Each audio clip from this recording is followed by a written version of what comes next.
Hi all, welcome to 10 TV special interview. నేను మీ ఝాన్సీ రాణి. Recent గా ఒక ఇన్సిడెంట్ జరిగింది ముంబైలో. ఒకే ఫ్యామిలీకి చెందిన 4 చనిపోయారు. అది కూడా బిర్యానీ తిని వెంటనే పుచ్చకాయ తినడం వల్ల. నిజంగా ఇలా జరుగుతుందా? ఎందుకు? కారణాలేంటి? అండ్ ఏ కాంబినేషన్ ఫుడ్ తినకూడదు, ఏ కాంబినేషన్ ఫుడ్ ఎంత టైం ఇచ్చి తినాలి అనేది ఇవాళ మనం తెలుసుకుందాం. అండ్ గ్యాస్ట్రో ఎంటరిటిస్ గురించి కూడా తెలుసుకుందాం. వివరించేందుకు మనతో పాటు ఉన్నారు జనరల్ ఫిజిషియన్ డాక్టర్ శ్రీకర్ గారు. వారితో మాట్లాడదాం, ఈ డౌట్స్ అన్ని కూడా క్లియర్ చేసుకునే ప్రయత్నం చేద్దాం. Hello sir. నమస్కారం అండి. సార్ చెప్పండి, మనం చూసాం రీసెంట్ గా ముంబైలో ఒక ఇన్సిడెంట్ అయింది. 4 మెంబర్స్ ఒకే కుటుంబానికి సంబంధించినటువంటి వారు చనిపోయారు. సో బిర్యానీ తినడం వల్ల, వెంటనే పుచ్చకాయ తినడం వల్ల ఇలా జరుగుతుందంటారా? ఇది అలా కాంబినేషన్ అని డెఫినెట్గా చెప్పలేమండి. ఇప్పుడు బిర్యానీ ఏమైనా పాడైపోయి ఉండొచ్చు, బట్ బిర్యానీ చాలామంది తిన్నారు, నాట్ ఓన్లీ ద ఫ్యామిలీ. అది రిపోర్ట్స్ ప్రకారం చాలామంది తిన్నట్టు వచ్చింది. సో దానివల్ల ఉంటే మిగతా వాళ్ళకి కూడా అయ్యేది. సో మోస్ట్ ప్రాబ్లీ బిర్యానీ అవ్వకపోయి ఉండొచ్చు అండి. సో వాటర్ మిలన్ ఐసోలేటెడ్గా వాటర్ మిలన్తో ఇన్సిడెన్సెస్ జరగచ్చు, కానీ బిర్యానీ అండ్ వాటర్ మిలన్ కలిపి తిన్నందుకు అయితే అవుతుంది అని ఖచ్చితంగా ఏం చెప్పలేమండి. కాంబినేషన్ ఇప్పుడు ఈ టైం తర్వాత తినాలి, ఆ టైం తర్వాత తినాలి అని ఏం లేదు. మేబీ పుచ్చకాయ పాడైపోయి ఉంటే నిజంగా గ్యాస్ట్రోఎంటరైటిస్ చేసి ఉండొచ్చండి, అది ఫుడ్ పాయిజనింగ్లా తీసుకోవచ్చు. కానీ రిపోర్ట్స్ ప్రకారం వాళ్ళు రాత్రి 10 గంటలు అట్లా తినేసి మార్నింగ్ 6 o'clock అంత కొలాప్స్ అయిపోవడం, అంత గ్యాస్ట్రోఎంటరైటిస్ అంత ఫీచర్ ఉండదండి. కొంతమందిలో ఉండొచ్చు. 4 ఫ్యామిలీలో మొత్తం 4 వచ్చిందంటే కొంచెం ఆశ్చర్యచకితంగానే ఉంది, కానీ మోస్ట్లీ అవ్వకపోవచ్చు. ఇంకా ఇన్వెస్టిగేషన్ చేస్తున్నట్టున్నారు ఫోరెన్సిక్ వాళ్ళు, దాని తర్వాత తెలుస్తుందండి. బట్ ఇది తిన్న తర్వాత తినడం వల్ల అయింది అని అయితే చెప్పలేము. అండ్ శ్రీకర్ గారు, ఫ్యామిలీ మొత్తం ఒకటే ఫుడ్ తిన్నారు. సో 4 ఉంటే 4కి సేమ్ జీర్ణ వ్యవస్థ అయితే ఉండదు కదా. సో ఎలా చూడొచ్చు? అదే అండి, ఎగ్జాక్ట్గా మీరు అడిగినట్టే. అందరికీ సేమ్ కెపాసిటీలోని జీర్ణశక్తి ఉండదు, బట్ ఇన్ఫెక్షన్ వచ్చినా సరే అందరికీ సేమ్ విధంగానే ఎఫెక్ట్ అవ్వాలని కూడా లేదండి. సో అందరికీ సేమ్గా ఎఫెక్ట్ అయ్యి అంత ఫాస్ట్గా చనిపోయారు అన్నందుకు దీనివల్లనే అయ్యింది అని చెప్పడానికి కష్టం అండి. ఇప్పుడు గ్యాస్ట్రో ఎంటరిటిస్ అని కూడా అంటున్నారు. సో గ్యాస్ట్రో ఎంటరిటిస్ అంటే ఏంటి? దాని లక్షణాలు ఏ విధంగా ఉంటాయి? సో ఎంటరైటిస్ అంటే 2 పదాలండి, గ్యాస్ట్రైటిస్, ఎంటరైటిస్. గ్యాస్ట్రైటిస్ అంటే కడుపుకి సంబంధించింది, వామిటింగ్, కడుపు నొప్పి, వాటితో వస్తారు. ఎంటరైటిస్ అంటే ఇంటెస్టైన్ అండి. సో విరోచనాలు రావడము, సో కొంతమందికి విరోచనాలు, వామిటింగ్స్ అన్ని కలిపి అవుతే గ్యాస్ట్రో ఎంటరైటిస్ అంటామండి. అంటే ఇప్పుడు కాంబినేషన్ ఫుడ్స్ గురించి మాట్లాడుకుందాం. సో కాంబినేషన్ ఫుడ్స్ గురించి చాలా మందికి ఏవేవి తీసుకోకూడదో తెలియదు. లైక్ ఇప్పుడు పొట్లకాయ, ఎగ్ అనేది తీసుకోకూడదు. చాలా మంది వండుకొని తినేస్తూ ఉంటారు, ఇబ్బంది పడుతుంటారు కదా. సో అట్లాంటి ఫుడ్స్ ఏమైనా ఉంటే చెప్తారు? అట్లాంటి ఫుడ్స్ ఖచ్చితంగా ఉన్నాయి, లేవు అని చెప్పలేమండి. Depends on individual digestion capacity అని చెప్పొచ్చు. ఇప్పుడు ఇంట్లో అందరికీ చెప్తుంటారు పొట్లకాయ తర్వాత గుడ్డు తినద్దు, ఫిష్ తిన్న తర్వాత పెరుగు తినద్దు, ఐస్ క్రీమ్ తిన్న తర్వాత కాఫీ తాగదు, అలా అని చెప్తూ ఉంటారు. అది ఇలా ఖచ్చితంగా చేయకూడదు అని సైంటిఫిక్గా అయితే ఏం ప్రూవెన్ కాదండి. బట్ ఇంట్లో ఒకరు చేశారు, వాళ్ళకి పడలేదు అనుకోండి, వాళ్ళకి ఇండివిజువల్గా అవాయిడ్ చేయడం అయితే మంచిదండి. వాళ్ళకి అయిందని చెప్పి మిగతా వాళ్ళకి చెప్పలేము. అండ్ ఆల్సో ఇవన్నీ కొంచెం ఓల్డ్ ట్రెడిషనల్ కాబట్టి ఆ టైంలోని ఫుడ్ స్టోరేజ్ కెపాసిటీ డిఫరెంట్ అండి. అప్పుడు ఫ్రిడ్జెస్ లేవు, ఇవి లేవు. సో అప్పుడు మేబీ మిల్క్ ఒక 12 hours తర్వాత పారేయండి అని చెప్తారు. ఇప్పుడు ఫ్రాంక్లీ స్పీకింగ్ 3 days వరకు స్టోరేజ్ ఇస్తున్నారు. సో డిపెండింగ్ ఆన్ న్యూవర్ ఏమంటారు ప్రిజర్వేటివ్స్ అండ్ ఆల్, ఇలా చేసుకోవడం మారుతూ ఉంటాయండి. ఖచ్చితంగా దీనివల్ల అవుతుంది అని చెప్పలేము. అంటే గ్యాస్ట్రో ఎంటరైటిస్ కి సంబంధించి సో ఏ లక్షణాలు మనకి మనం ఎగ్జామిన్ చేసుకోవచ్చు? మనకి మనం అంటే గ్యాస్ట్రో ఎంటరైటిస్ అంటే ఖచ్చితంగా వామిటింగ్, లూజ్ మోషన్స్ అన్నీ అవుతాయండి. కాకపోతే అందరూ డెఫినెట్గా హాస్పిటల్కి వెళ్ళిపోయి ట్రీట్మెంట్ చేసుకోవాలని ఏం అవసరం లేదు. ఇప్పుడు కంటిన్యూస్గా వామిటింగ్ అవుతున్నది, ఫ్యూ అవర్స్లోని చాలా ఎపిసోడ్స్ అయ్యాయి. ఇప్పుడు యూజువల్గా వామిటింగ్లోని సోడియం పోతుంది అంటామండి, అలాగా లూజ్ మోషన్లో కూడా సోడియం పోతుంది. ఇట్లా సోడియం మరీ అధికంగా పోతే జనాలకి ఎక్కిళ్ళు స్టార్ట్ అవ్వచ్చు, కొంచెం కన్ఫ్యూజన్, కోమా అట్లా వెళ్తారు. సో ఎక్కిళ్ళు స్టార్ట్ అవడం ఇవన్నీ కొంచెం డేంజర్ సైన్స్లో గ్రహించాలి. వామిటింగ్ ఇంకా లూజ్ మోషన్లో వాటర్ కూడా బాగా పోతుంది. పోయినప్పుడు కిడ్నీ పాడవచ్చు.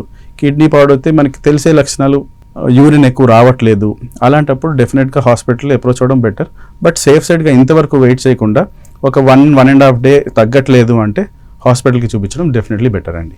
అంటే ప్రధానంగా శ్రీకర్ గారు ఏ వయసులో ఉన్న వారికి అండ్ అమ్మాయిలకి కావచ్చు, అబ్బాయిలకి కావచ్చు ఎక్కువ ప్రభావం చూపించే అవకాశం ఉంది గ్యాస్ట్రో ఎంటరైటిస్? చిన్నపిల్లల్లోని చాలా జాగ్రత్తగా ఉండాలండి. వాళ్ళ హోల్ బాడీ వెయిటే తక్కువ ఉంటుంది, సో బాడీలో బ్లడ్డే తక్కువ ఉంటుంది. సో వాళ్ళకి ఎక్సెస్ లాస్ అవుతే డెఫినెట్గా కిడ్నీ ఇంజురీ అయిపోవచ్చు. ముసలి వాళ్ళు సేమ్ వే అండి. ఎల్డర్లీ పీపుల్లో కూడా ఇమ్యూనిటీ అంత ఎక్కువగా ఉండదు. కిడ్నీ ప్రాబ్లమ్స్ ఉన్న వాళ్ళకి నీళ్ళు నార్మల్గానే ఎక్కువ తాగరు, వాళ్ళు డయాలసిస్కి వెళ్ళాల్సి వస్తుంది అని చెప్పి. హార్ట్ ప్రాబ్లం ఉన్న వాళ్ళు కూడా తాగరు. దాని మీద ఇలాంటి డీహైడ్రేషన్, వామిటింగ్స్, లూజ్ మోషన్స్ అవుతే వాళ్ళలో ఎక్కువ జాగ్రత్తగా ఉండడం better. I would advise within 1 day వచ్చేసి ఫ్లూయిడ్ రిప్లెనిష్మెంట్ చేసుకోవడము బెటర్ అండి. అంటే పెద్దవాళ్ళు అయితే ఓకే, చిన్నపిల్లలు అయితే చెప్పుకోలేరు, వామిటింగ్స్ రావడం, లేకపోతే అలసట ఉండడం, చిన్నపాటి జ్వరం రావడం, మోషన్స్ అవ్వడం. సో ఇటువంటి సింటమ్స్ అన్ని కూడా పేరెంట్స్ ఏ విధంగా గ్రహించాలంటారు? అది గ్యాస్ట్రోఎంటరిటిస్ అని చెప్పి ఎలా అబ్జర్వ్ చేయాలి? లూజ్ మోషన్ అవుతుంది అనుకోండి, 1-2 సార్లు పర్వాలేదండి, కంటిన్యూస్గా అవుతుంది.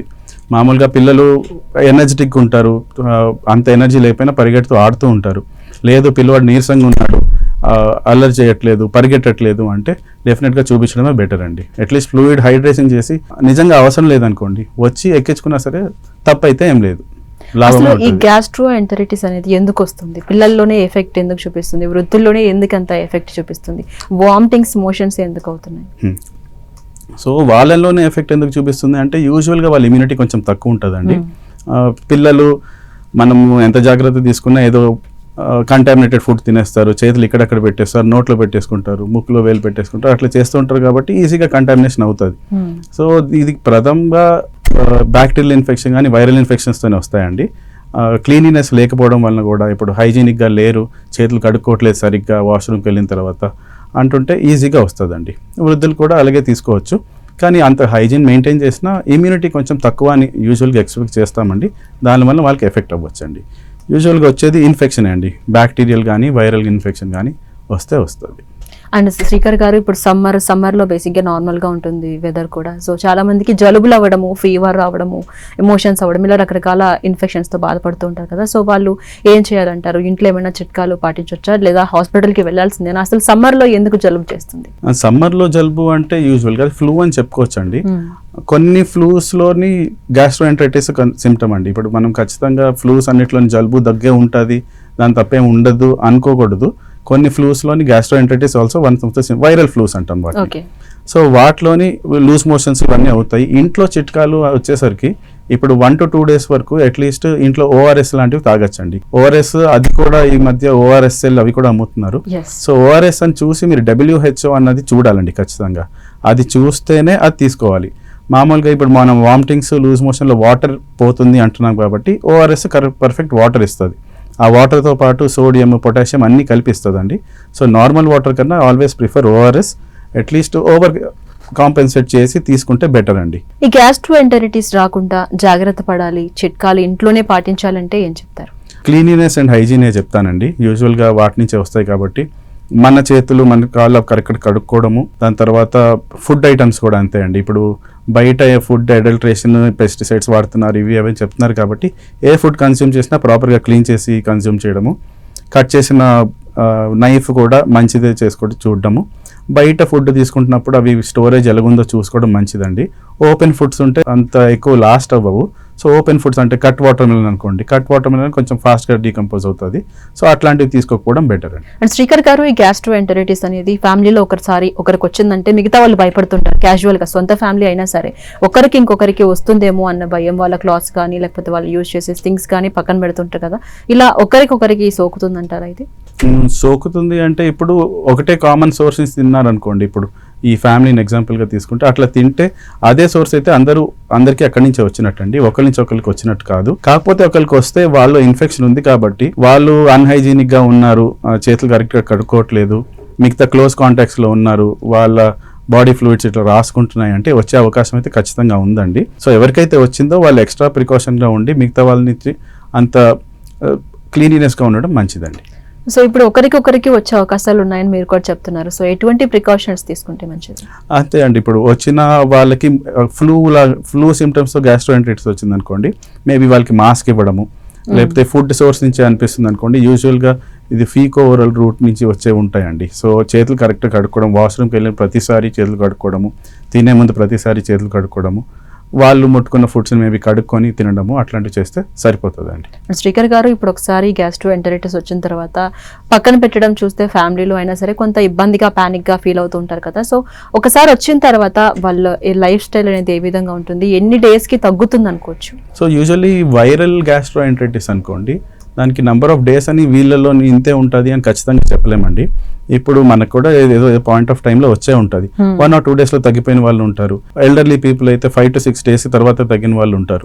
సో ఎన్ని రోజు వైరల్ అనుకోండి, ఫ్యూచర్ లో ఎంత ఇబ్బంది ఏం పెట్టదు, కానీ ఉన్నంతసేపు డీహైడ్రేషన్ ఉంటుంది కాబట్టి హైడ్రేషన్ ఈజ్ వెరీ ఇంపార్టెంట్ అండి. ఐదర్ ఓఆర్ఎస్ తీసుకోండి, లేకపోతే హాస్పిటల్ అడ్మిట్ అయ్యి ఫ్లూయిడ్స్ తీసుకోవడం వుడ్ బి బెటర్.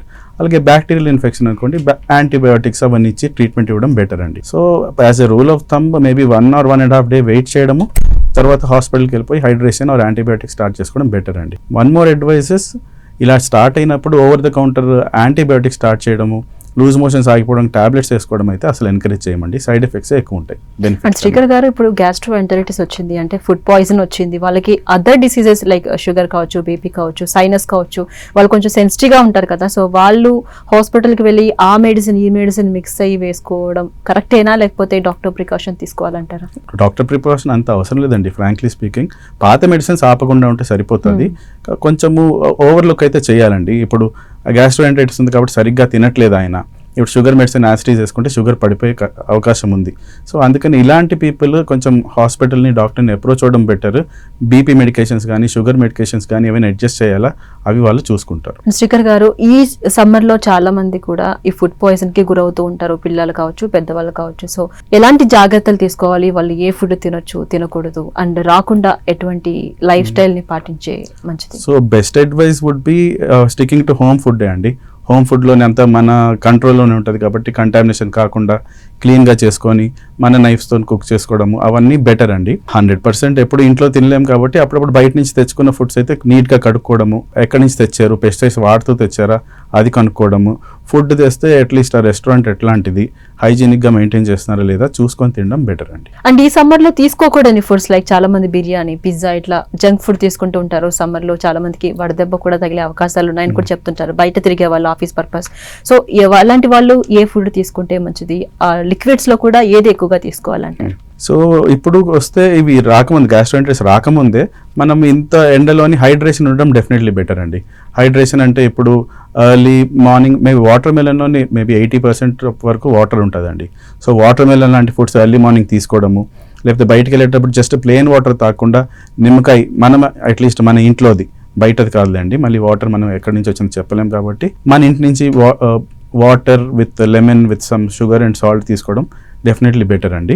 ఇంకా చెప్పాలి అంటే హై షుగర్ కంటైనింగ్ డ్రింక్స్ అవి తాగడం అయితే అంత మంచిది కాదండి. Like if it all coke ఇలాంటివి తీసుకుంటే, ఇప్పుడు ట్యాంక్ కూడా బాగానే యాడ్ ఇస్తూ ఉంటాడండి.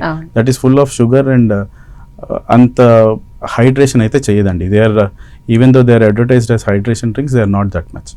అండ్ శ్రీకర్ గారు, వాట్ అబౌట్ కిడ్స్ వాళ్ళు అసలు మారం చేస్తూ ఉంటారు, ఐస్ క్రీమ్ అని కోసేపు, కూల్ డ్రింక్స్ అని కోసేపు. సో వాళ్ళ విషయంలో పేరెంట్స్ ఏ విధమైన జాగ్రత్తలు తీసుకోవాలి ఈ సమ్మర్లో? యూ కెన్ అలౌ ఎవ్రీథింగ్ అండి. అంటే కూల్ డ్రింక్స్ అంత ఫాస్ట్గా అలౌ చేయం, carbonated drinks and all. But otherwise ice creams allow చేయొచ్చు, అంటే కొంచెం ప్రికాషన్స్గా ఉండాలండి, మళ్ళీ కోల్డ్ వస్తే కష్టం కాబట్టి. అదర్వైజ్ ఖచ్చితంగా తీసుకోకూడదు అని ఏం లేదండి. ఆ hydration drink with extra amount of salt కానీ, నింబు కానీ పిండేసి ఇస్తే దట్ వుడ్ బి బెటర్. చేయకూడదు అని అయితే ఏం లేదండి. శ్రీకర్ గారు, జనరల్ డౌట్ ఇది నాకు, చాలా వరకు కూడా సమ్మర్ అనగానే ఏసీఓ కూలర్ ఆన్ చేస్తుంటారు కదా. సో ఎక్కువ ఓల్డ్ ఏజ్ పీపుల్ కానీ, చిన్నపిల్లలు కానీ ఎక్కువసేపు దాని కింద ఉండొచ్చా? దానివల్ల ఎలాంటి ఇన్ఫెక్షన్స్ వచ్చే అవకాశం ఉంటుంది ఎక్కువగా యూజ్ చేస్తే? ఎక్కువగా యూస్ చేస్తే ఇప్పుడు జనరల్లీ స్పీకింగ్ ఏసీలో ఎక్కువ కూర్చుంటే డీహైడ్రేషన్ అవుతుందండి. ఇఫ్ ఇట్ ఆల్ మనం కూడా ఇప్పుడు లాంగ్ డ్రైవ్స్కి వెళ్ళామనుకోండి ఏసీ వేసుకొని, మనం మెల్లిమెల్లిగా డీహైడ్రేట్ అవుతూ ఉంటాం. సో ఇంట్లో కూర్చున్నా, ఏసీ వేసుకొని కూర్చున్నా సరే హైడ్రేట్ అవ్వడం డెఫినెట్లీ ఇంపార్టెంట్ అండి. ఇప్పుడు బయటకు వెళ్ళినందుకు మాత్రమే వాటర్ తాగాలి, బయటకు వెళ్ళినందుకు మాత్రమే వడదెబ్బ తగులుతుంది అనుకోలేము. కానీ ఇంట్లో ఉన్నా సరే, ఏసీ వేసుకున్నా సరే డీహైడ్రేషన్ అయితే అవుతారండి. సో ఆ డీహైడ్రేషన్ అవ్వకుండా ఇంట్లో ఉన్నా సరే వాటర్ తాగడం మంచిదండి. ఏసీ నుంచి ఇన్ఫెక్షన్స్ అది కొంచెం కష్టం అండి, అంత అన్హైజీనిక్ అయితే ఏం లేవు, రెగ్యులర్ సర్వీసింగ్ చేస్తుంటారు కాబట్టి. బట్ దాని నుంచి వచ్చే ఇన్ఫెక్షన్స్ కూడా ఉంటాయి, లంగ్ ఇన్ఫెక్షన్స్ అవన్నీ. బట్ అది అంత పట్టించుకోవసరం లేదండి, as long as the AC is fine. Thank you Srikar గారు. గ్యాస్ట్రోఎంటరైటిస్ గురించి, అదేవిధంగా ఫుడ్ పాయిజన్ గురించి, ఏ కాంబినేషన్ ఫుడ్ తినాలి, తినకూడదు, అండ్ కిడ్స్ ఏ విధమైన జాగ్రత్తలు తీసుకోవాలి, సో డౌట్స్ అన్ని కూడా చాలా క్లియర్గా ఎక్స్ప్లెయిన్ చేస్తారు. Thank you so much. Thank you అండి. చూసారు కదా, ఇది వాళ్ళ ఇంటర్వ్యూ. నెక్స్ట్ ఇంటర్వ్యూలో మళ్ళీ కలుసుకుందాం. అంతవరకు కీప్ వాచింగ్ 10 TV.